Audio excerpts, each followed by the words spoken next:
In 1873, the richest trading city in Europe quietly defaulted. Not on a war, not on a foreign debt, but on its own internal trust. Amsterdam, the former jewel of merchant capitalism, had spent 2 centuries building a financial system so refined it was copied by London, studied in Paris, and feared in Berlin. But beneath the polished surface of its canals and guildhouses, a slow fracture had begun. Not sudden, not visible, but fatal. It started with collateral. Amsterdam's merchant banks, once cautious, began issuing more bills of exchange than they could cover. Trade slowed, inventories swelled, but credit kept flowing. Why? Because trust had become habitual. No one believed the system could fail. The Bank of Amsterdam, once Europe's anchor of monetary stability, quietly adjusted its silver reserves. Then it suspended redemption. Then it inflated liabilities.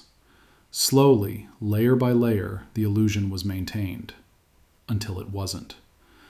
By the time the collapse was acknowledged, capital had fled, confidence had vanished, and the city's position as the financial heart of Europe had permanently shifted to London. Here's the paradox. There was no war, no revolution, no external enemy. Just compounding incentives, political convenience, and the slow erosion of accountability. The mechanics were technical. The outcome was systemic. And the entire crisis unfolded under the illusion of control. Now imagine this.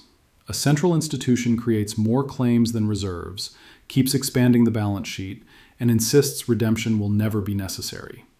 It sounds familiar. In fact, the resemblance to today's central banks is more than metaphorical. It's structural, it's behavioral, and it's accelerating. The Amsterdam pattern was not just a failure of finance. It was a failure to see that trust, once institutionalized, becomes blind. What does that mean for 2026? Amsterdam in the early 18th century was not just a city, it was a system. A marketplace where trade, finance, and statecraft merged into a single operating logic. At its peak, it processed more international capital than Paris and Madrid combined. The Dutch East India Company, the VOC, wasn't just a trading firm. It was the first multinational corporation, issuing shares, paying dividends, and funding expeditions that spanned continents. Behind it all stood a central engine, the Bank of Amsterdam, or Wisselbank. Founded in 1609, it was designed to stabilize the chaotic world of coin-based commerce. Coins varied in weight, metal content, and origin. The bank eliminated that uncertainty. Merchants deposited their coins and in return received bank money, a stable, reliable ledger entry backed by hard metal. This ledger money became the most trusted unit of account in Europe. But the brilliance of the system wasn't just monetary, it was psychological. The bank promised no interest on deposits, no lending. It was purely a clearinghouse. That gave it legitimacy because it claimed no profit motive. It wasn't trying to win, it was trying to preserve. But reality, as always, intervened. By the mid-18th century, the Dutch economy had matured into something dangerous. Low growth, high liquidity, and structurally conservative. Trade routes had shifted. Military ambitions were shrinking. The domestic economy was saturated with capital that had nowhere to go. And that's where the distortion began. The bank, pressured by politics and the needs of elite merchants, began to secretly lend against collateral. First modestly, then structurally. Between 1720 and 1790, it increased its exposure to major trading houses. Names like Clifford, de Neuville, Hope and Company were no longer just depositors, they were counterparties. Collateral wasn't always gold or silver. Sometimes it was government debt, sometimes it was inventory. Often it was overvalued, but the illusion held, because payments cleared, because no one defaulted, until they did. In 1763, the de Neuville Bank collapsed. It had overextended itself using credit issued by the Bank of Amsterdam. The dominoes began to tilt. Panic followed. The bank survived, barely, but its credibility was never fully restored.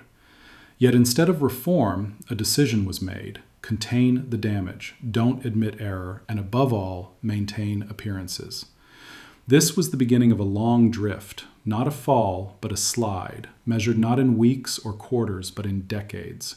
A central institution had bent its founding principle, convertibility, and replaced it with reputation.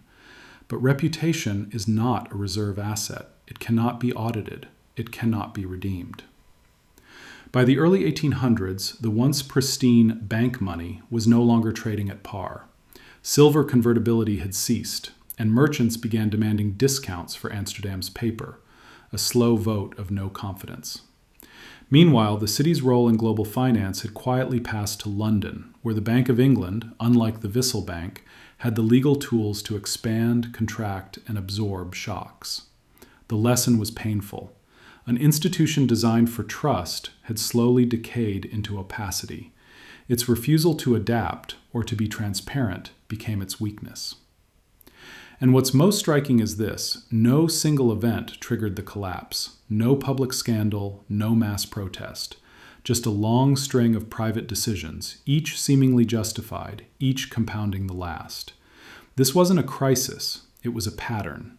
And if you follow the logic of how that pattern formed, it becomes disturbingly clear how similar our modern systems are. The center held until it didn't. The year was 1790. On the surface, Amsterdam was calm, but inside the bank's vaulted halls, the ledgers told a different story. For nearly a century, the Wissel Bank had quietly abandoned its founding discipline. Originally prohibited from lending, it had become entangled with the very institutions it was meant to stabilize. The numbers were clear. By 1780, over 70% of the bank's assets were no longer coin or bullion, but private loans and questionable paper. This wasn't an accident, it was strategy. In the wake of the 1763 crisis, where de Neufville's collapse rippled across European markets, the bank had made a decision to keep the financial system liquid at all costs. Instead of tightening credit or disclosing losses, it extended new credit lines, refinanced bad debt, and began lending against collateral that wouldn't pass scrutiny today. In short, it became a lender of last resort. But without the mandate, without the transparency, and crucially, without the political legitimacy. At the heart of the problem was a contradiction. The Bank of Amsterdam was supposed to issue bank money, fully backed by precious metals. It had no legal authority to act like a modern central bank. Yet the economic elite depended on it to do exactly that. And so it did, quietly, repeatedly. By the 1790s, this mismatch had metastasized into a full-blown credibility crisis. Convertibility, the bedrock of trust, had become selective. Favored clients could delay repayment, large houses received backdoor liquidity. Silver reserves were quietly drawn down. Traders noticed. The premium on actual coin over bank money began to rise.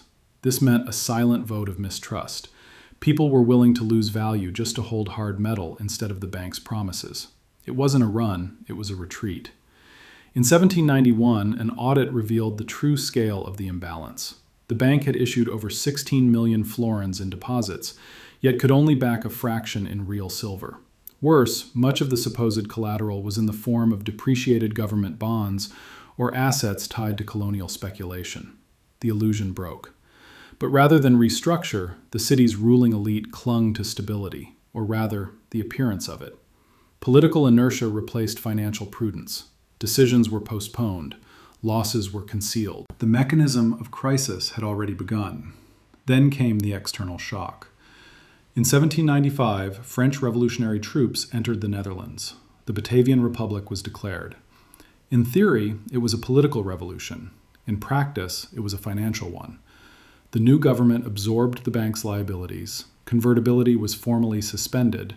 The institution that had once stabilized European trade was now a hollow shell. It remained open, but only in form. Trust had evaporated. And this is the core of the paradox. The Bank of Amsterdam did not fall because it acted recklessly. It fell because it tried to preserve stability through artificial means, substituting liquidity for transparency, privilege for discipline. It failed slowly, then suddenly. Today, we call it a confidence trap. A system becomes so large, so interconnected, that admitting weakness feels more dangerous than hiding it. So each actor postpones truth until the entire structure becomes a liability. That's what happened in Amsterdam. not in a week, not in a crash, but in a sequence of plausible decisions, none of which seemed catastrophic on their own. And if you recognize that sequence, it's because we've seen it again, more than once. To understand how the collapse happened, you have to understand what was allowed to happen, technically, quietly, and under the surface. The Bank of Amsterdam was created with a single foundational rule: full reserve banking. For every unit of bank money issued, there had to be an equal weight of silver or gold stored in its vaults. This wasn't just policy, it was identity. So how did that promise dissolve? The shift began with acceptances, temporary credit lines granted to merchants against collateral. At first, these were modest: a shipment delayed, a letter of credit in transit. The collateral was physical: silver bars, inventory, government debt with a reliable yield. But slowly, the nature of collateral changed. As competition increased and the Dutch economy stagnated, political pressure mounted. Key merchant houses, including those with ties to the city government, were allowed to borrow against increasingly speculative assets. Trade bills with uncertain counterparty risk, colonial holdings whose real value was anyone's guess, and the bank's leadership began a quiet accounting trick. Loans issued against these assets were still recorded as fully backed. The assets hadn't changed, only their risk profile had. But on paper, everything remained in balance. Here's how the mechanism worked. A merchant deposited silver and received 10,000 florins in bank money. Months later, the same merchant pledged 10,000 florins worth of East India bonds to receive another 10,000.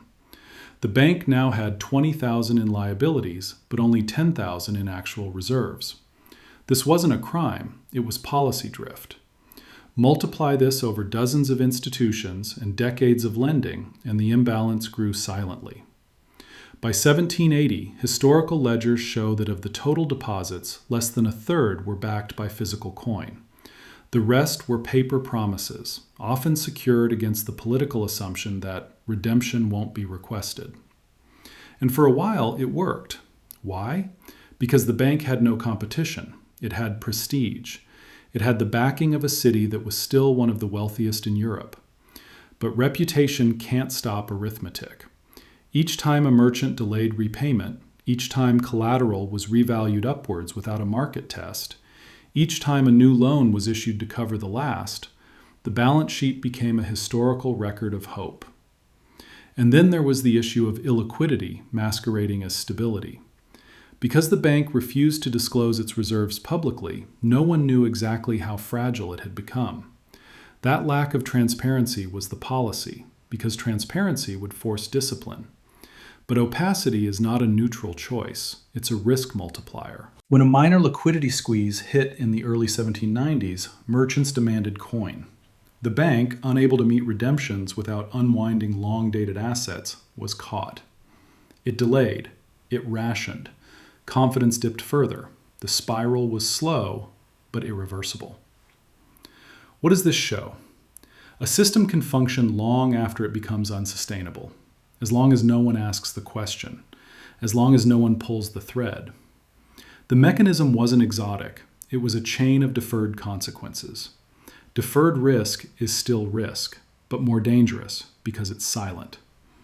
And today's central banks, they operate differently, but the core structure, collateralized lending, opaquely managed, reputationally protected, is still there, with more tools, more speed, and far more at stake.